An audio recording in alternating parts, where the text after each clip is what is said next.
Welcome back for another deep dive. Today we're jumping into a baseball stat that, well, if you follow baseball IQ, you probably know it pretty well.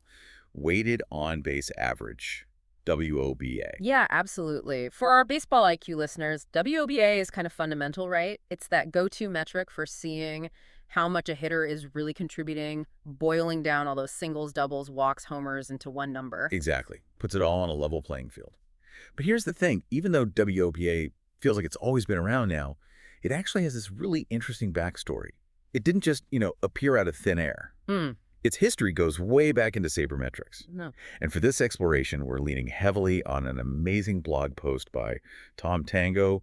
You probably know him as @TangoTiger online. Yeah. Seriously, huge thanks to Tom for all his work. He's been so central to this stuff. Oh, completely. Tom Tango's influence on modern baseball analytics is just immense. His contributions really did change the game, or at least how we understand it through data. So yeah, our mission today isn't just to quickly define wOBA again. We want to dig into the why. Like, where did the core ideas come from? What problems was it trying to solve? Okay, let's get into it. It really starts, doesn't it, with something called linear weights. Right. And for that, you got to go back to the 80s and Pete Palmer's book, The Hidden Game of Baseball. Honestly, if you're into the kind of deep baseball thinking we cover on Baseball IQ, that book is, well, it's required reading. No question. Palmer introduced this really powerful concept, linear weights, basically trying to figure out how much each specific thing a batter does, a single, a double, a walk, even making an out, how much each event is worth in terms of runs. And he did the work. He looked at tons of data, from 1901 all the way to 1977. Yeah, a massive data set. And he came up with these average run values. For example, he found a homer was worth about 1.4 runs on average back then, a triple around 1.02, double 0.80, single 0.47, even a walk had a positive value, 0.34. And importantly, an out had a negative value. Yeah. Right? Crucially, yes. Making an out cost your team about 0.27 runs on average. It showed the actual run cost of not reaching base. What's really striking, and Tango points this out, is how incredibly stable those numbers have stayed. He shows the values from like 2010 to 2015. Right, decades later, different run environment. However, they're almost identical. Home run, 1.39, triple, 1.04, double, 0.75, single, 0.45, walk, 0.30, the out, still negative, negative 0.26. It's pretty amazing. That consistency really tells you Palmer captured something fundamental about run scoring in baseball. But, it's funny. Despite how groundbreaking Palmer's work was in the 80s, it didn't immediately take over the world. No, it took a surprisingly long time. Like Tango mentions, it was maybe 25 years before linear weights concepts really started gaining wide acceptance. It needed advocates, people like Tango himself, to kind of refine them and push them forward into the mainstream analysis we see now, the stuff baseball IQ listeners are used to. And there was a specific hurdle, wasn't there? Something that made it a bit tricky to just apply those linear weights directly at first.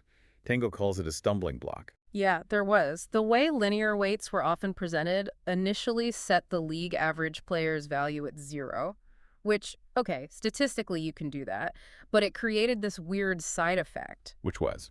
Well, players who were below average, they just kept accumulating more and more negative value the more they played, and that just felt wrong to some people. Okay.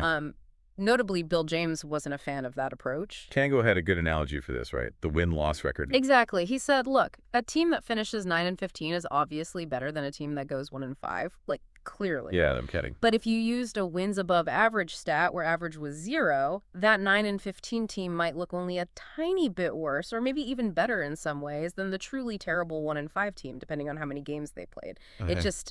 It felt counterintuitive, didn't pass the smell test. Okay, so that opened the door for other ideas, people trying different ways to measure offensive value. It did. And one that popped up also in the 80s was from Thomas Boswell, the sports writer. He came up with something called total average. All right, total average. I remember hearing about that. What's the idea there? Well, the framework was kind of neat. It had good stuff in the numerator, basically, weighted bases, and then bad stuff, mostly outs in the denominator, sort of a rate stat idea. Okay, sounds reasonable so far. But, and this is a big but, the way Boswell weighted the good stuff was, as Tango puts it, pretty naive.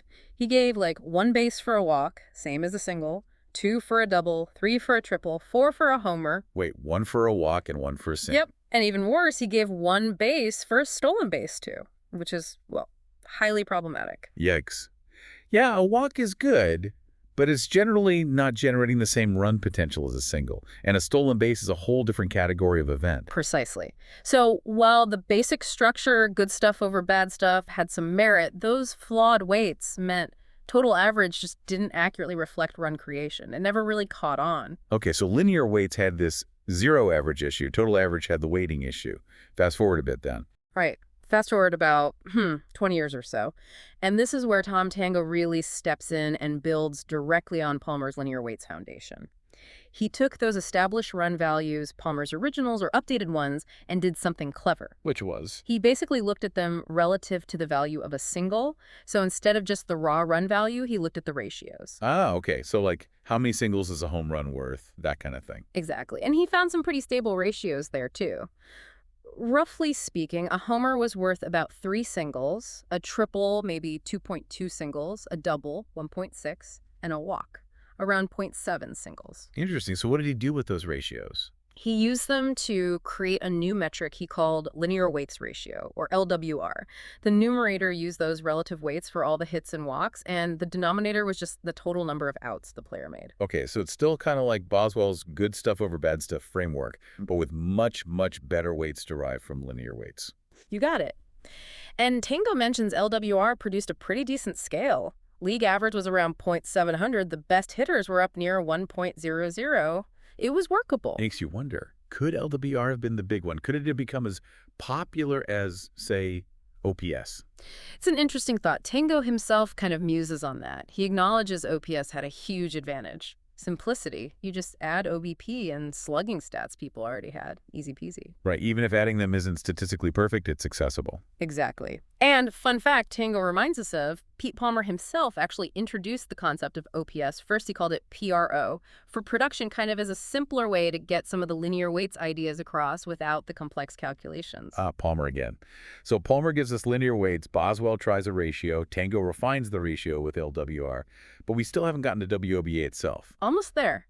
This brings us to the mid-2000s. Tango's working on the book. The legendary The Book, Playing the Percentages in Baseball, written around 2004, published 2006. That's the one. And for the kind of deep statistical analysis they were doing in that book, they realized they needed a specific type of statistic. They needed something binomial. Binomial, meaning like success or failure. Yeah. Like on-base percentage. Exactly like OBP. OBP is great. You either get on base, success, or you don't, failure. But as our baseball IQ listeners know, OBP treats a walk the same as a home run. It doesn't capture the value of how you got on base. Right. They needed something with the structure of OBP, but the intelligence of linear weights. Precisely. So Tango explains how they transformed those linear weights run values into wOBA. And a key step, a really clever one, was tackling that old 0 equals average problem head on. Okay, how did they fix that? They came up with this concept, run value above out. They took the standard linear weights for the period they were looking at, 1999 to 2002 for the book, and they found the value of an out, which was about, name it, 0.30 runs. Okay.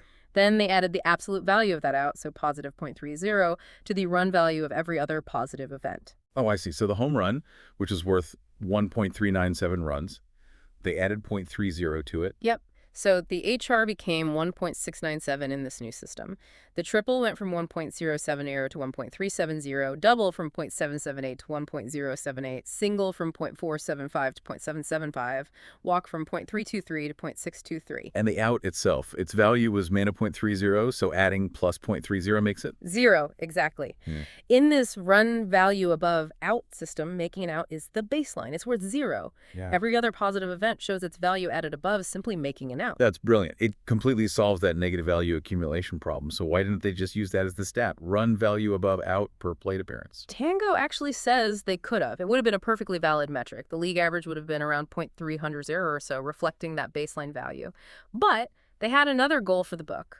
They wanted a stat that looked and felt like OBP, something where the league average was in the familiar 0.300 range, making it easy to compare and interpret alongside OBP. Ah, okay. So the run value above out numbers, like 1.697 for a homer, were mathematically sound, but maybe not intuitive on first glance compared to OBP scales. Right. So they took one final step, They multiplied all those run value above out coefficients by a constant factor about 1.15. Just scaled everything up slow. What? Just enough to bring the overall league average into that familiar OBP territory, and that gave them the final wOBA coefficients published in the book. Which were? Let's see, 1.95 for a home run, 1.56 for a triple, 1.24 for a double, 0.90 for a single, and the lowest 0.72 for a walk. Those look pretty close to the ones we use now. Very close. Since then, Tango's generally recommended using slightly rounded, easier-to-remember values, the standard wOBA weights. That's 2.0 for a homer, 1.6 for a triple, 1.25 for a double, 0.90 for a single, and 0.7 for a walk. Easier to memorize, and the difference is tiny.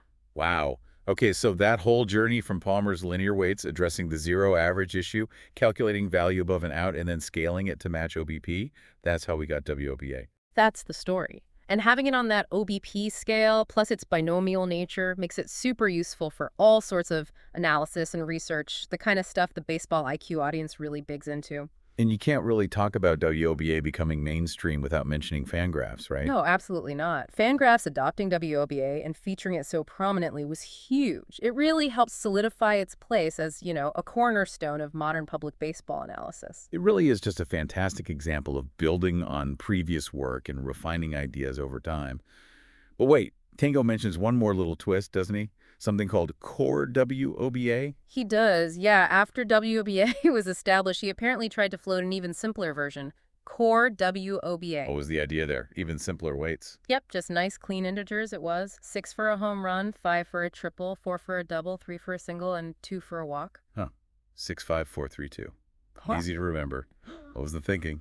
Well, the integers felt intuitive, maybe evoked slugging percentage a bit. But crucially, it still valued walks properly relative to singles. 2 versus 3 much better than total averages, 1 versus 1. And Tango noted the scale worked out nicely too, league average around 1,000, good hitters up near 1.500. So, why did that one take off? Seems pretty sensible. Yeah, it's interesting. For whatever reason, core wOBA just never really caught on. Maybe wOBA was already established. Maybe the OBP scale is too valuable. It's a good reminder, though, that not every good idea finds a wide audience, even from someone like Tango. True. But as Tango says, that's okay. The main thing, the really crucial development, was getting those linear weights principles into a widely used, well-understood metric. And wOBA absolutely achieved that. Couldn't agree more. So wrapping it up, we've seen wOBA isn't just some random formula. It comes directly from Pete Palmer's linear weights back in the 80s. We saw the hurdles, Yeah. like that zero average problem, and other attempts like total average that didn't quite hit the mark. And then Tom Tango's critical role, first with LWR, and then the really clever steps to create wOBA for the book, calculating value above and out, scaling it to OBP. It's a metric tailor-made for the kind of analysis baseball IQ fans appreciate. Understanding that whole evolution really makes you appreciate wOBA more, doesn't it? It's not just a number. It's like the result of decades of thinking and refinement. Absolutely. And massive credit again to Tom Tango, both for the invention and for documenting the history so clearly on his blog. Seriously, if this stuff fascinates you, the Tango Tiger blog is worth your time. Definitely. This whole deep dive makes you think, though. About what? Well, here's something to chew on. Think about other baseball stats we use all the time. Batting average, ERA, maybe even OPS. How might our understanding of those stats change if we really dug into their own histories, the debates around them, the problems they were trying to solve back when they were created? That's a great point. There are probably fascinating stories behind so many of the numbers we just accept now. Makes you wonder what assumptions are baked into them that we don't even think about anymore. Exactly. Food for thought for next time.